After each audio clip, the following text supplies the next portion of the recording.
भाई मुझे तब तक लग रहा था कि इंडिया में रहकर मैं बहुत ही दुखी हूँ। तभी मैंने नॉर्थ कोरिया के बारे में पढ़ा। नॉर्थ कोरिया में जिंदगी जीना कोई आसान काम नहीं है। वहाँ का राजा है एक बेवड़ा है, उसके दिल में जो आता है वो वही करता है। ऐसा लग रहा है क्योंकि वो कोई देश नहीं चला रहा, किसी इंजीनियरिंग कॉलेज में कोई एग्जाम दे रहा है, इसमें सफली आ गई तो कोई चक्कर नहीं है। किम जोंग यू मेंढक जैसा लगता है। ये बिना गर्दन का प्राणी किम जोंग यू है, इसका तो नाम भी सही से नहीं लिया जा रहा। किम जोंग को बिल्कुल पसंद नहीं कि तुम टीवी पर रात को FTV देखते रहो, इसलिए उसने टीवी बैन कर रखा है। और 4 चैनल जो आते उस पे भी वो लोग किम जोंग यूं की फैमिली के बारे में दिखाते रहते हैं। जिस टीवी के रिमोट के पीछे भाई बहनों का झगड़ा हो रहा है वो टीवी उत्तर कोरिया में बिल्कुल बैन है। जिन लोगों को टीवी के रिमोट के पीछे होने वाले झगड़े से बहुत ज्यादा दिक्कत है वो लोग उत्तर कोरिया जा सकते हैं। वहाँ बिल्कुल टीवी के पीछे लड़ाई नहीं होती क्योंकि वहाँ पर टीवी बैन है। अगर कोई टीवी देखता हुआ पकड़ा गया तो उसे सीधा गोली से उड़ा दिया जाता है। ऐसे टीवी से तो बच के ही रहे। नॉर्थ कोरिया में इंटरनेट भी बैन है। ये बात सुनकर सिर्फ वही लोग खुश हुए हैं जो ढिंचक पिज्जा के सेल्फी गाने से कतई दुखी आ चुके हैं। ये मीना भाई भी नॉर्थ कोरिया में ही रहता था, इसीलिए भारत आ गया और अपने बेस्ट फ्रेंड के साथ सेल्फियां खिंचा रहा है। ये देखो इसके कारनामे, कतई हद कर रखी है इन लोगों ने। नॉर्थ कोरिया में गाड़ी खरीदना बैन है। सिर्फ मिलिट्री वाले कुछ आदमियों को ही या ऊपर के ऑफिशियल्स को ही गाड़ी लेना अलाउड है, बल्कि इंडिया में तो हर आदमी कुछ ना कुछ ले ही घूम रहा है, इसलिए वहाँ की सड़कें भी बिल्कुल खाली रहती हैं। और इंडिया का तो हाल आपको पता ही है। नॉर्थ कोरिया में जीन्स भी बिल्कुल बैन है। एक तो नेट बंद है, ऊपर से जीन भी बैन है।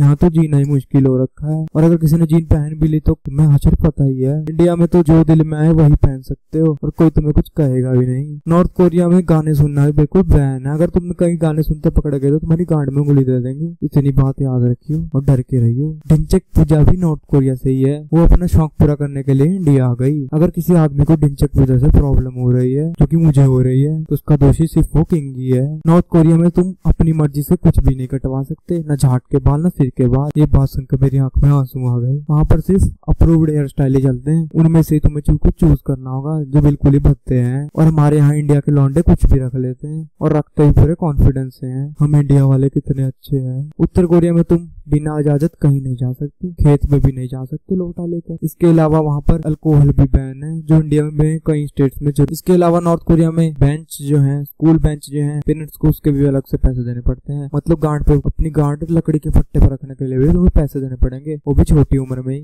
दोस्तों एक ही बात कहूंगा, हमारा देश महान है और हम लोग लकी हैं कि हम लोग इंडिया में रह रहे हैं। तो बेमतलब के इंडिया के बारे में अजीब शजीब लिखना बंद करें और खुशी खुशी रहें।